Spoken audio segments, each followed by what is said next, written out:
Okay, let's stop right there just for a second. This is where most people who are new to crafting sales messages go wrong. Okay. And I'm afraid you're guilty. Hey, that's good to know.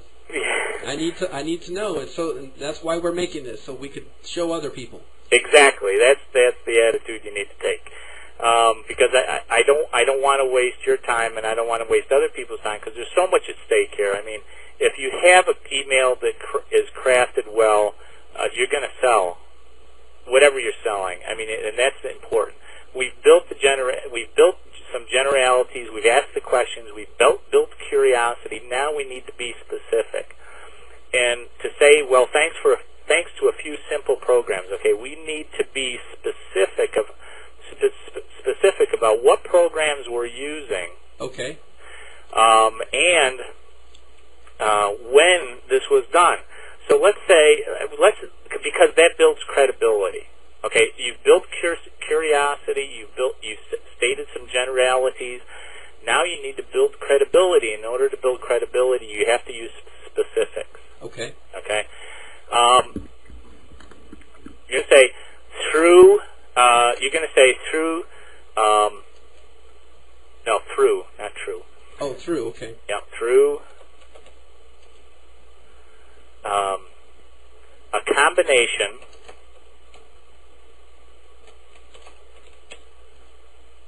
of what is it? Microsoft's Net Meeting. Is that what we're using? Net Meeting here. Yeah. Yeah, Net Meeting. Microsoft's Net Meeting.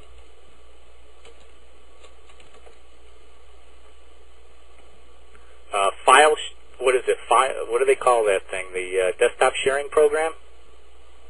Microsoft Net Meeting desktop sharing. How about if we go like this? Microsoft Net Meetings application sharing. Application sharing, okay.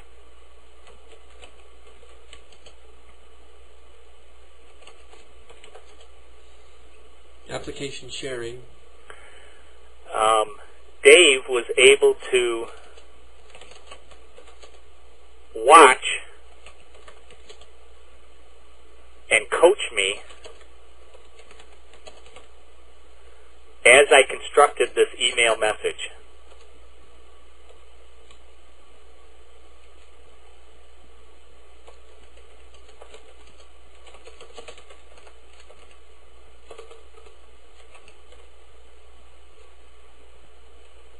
Okay, period.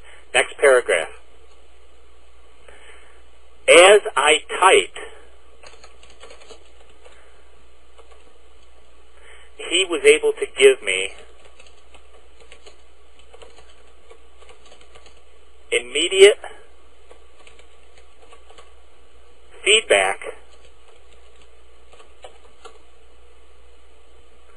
because he could see what I was typing on his computer.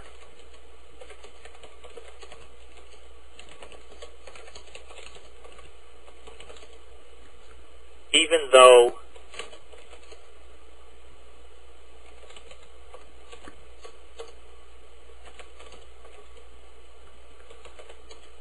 there are over 1,000 miles separating us.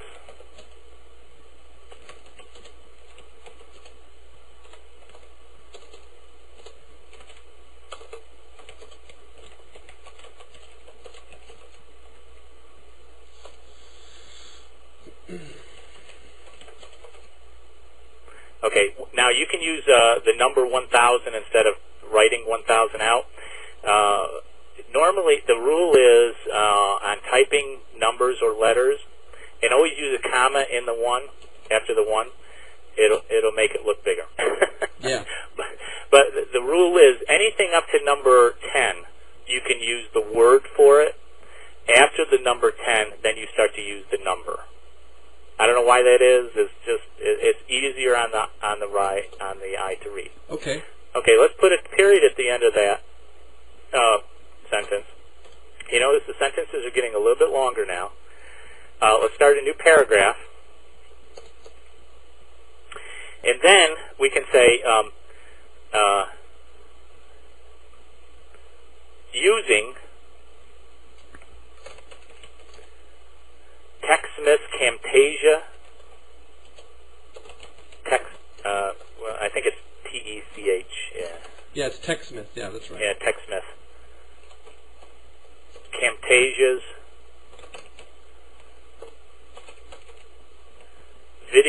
desktop video recording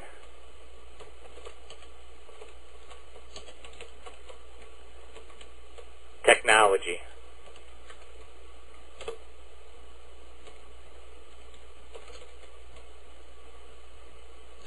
Oh no, I didn't spell that right.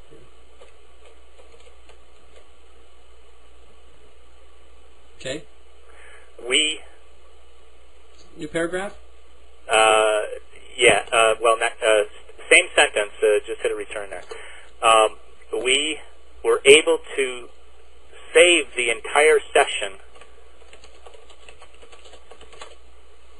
on video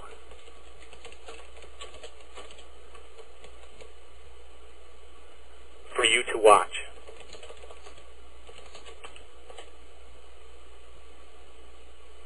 I wonder if I should make this a little...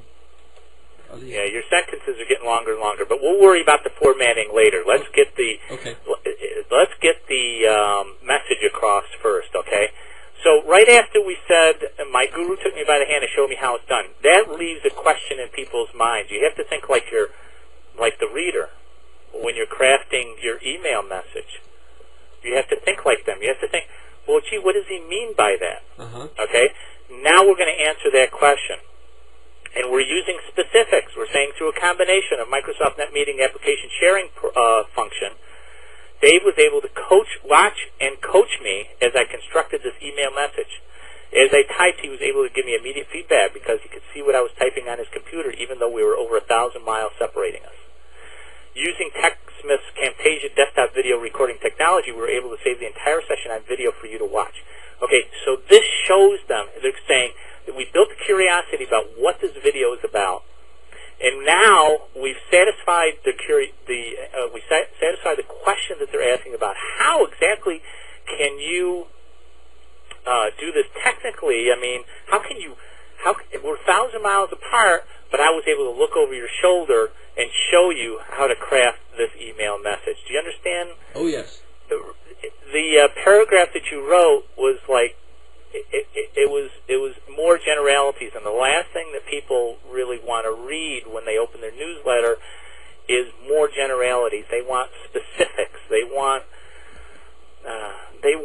to be able to say, because it builds credibility.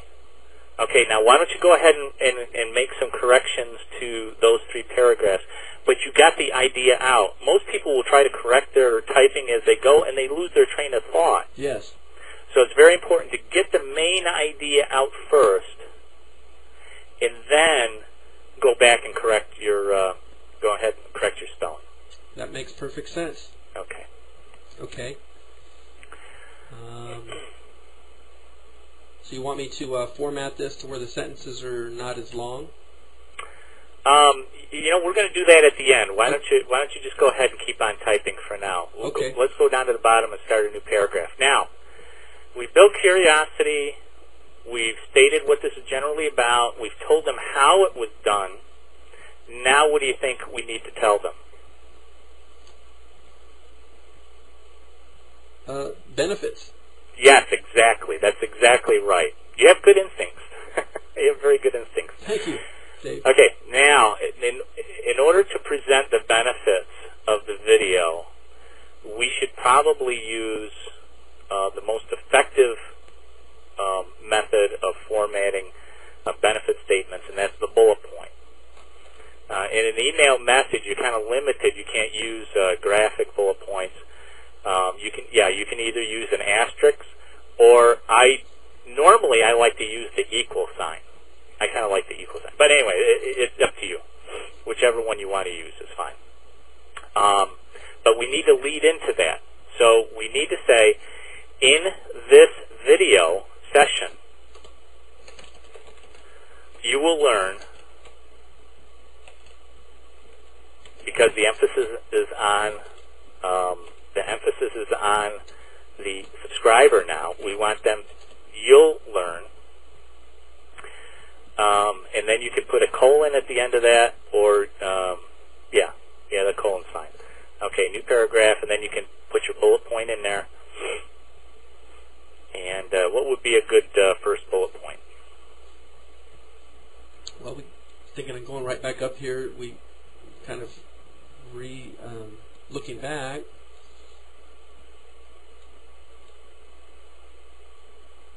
You'll learn. Well, there's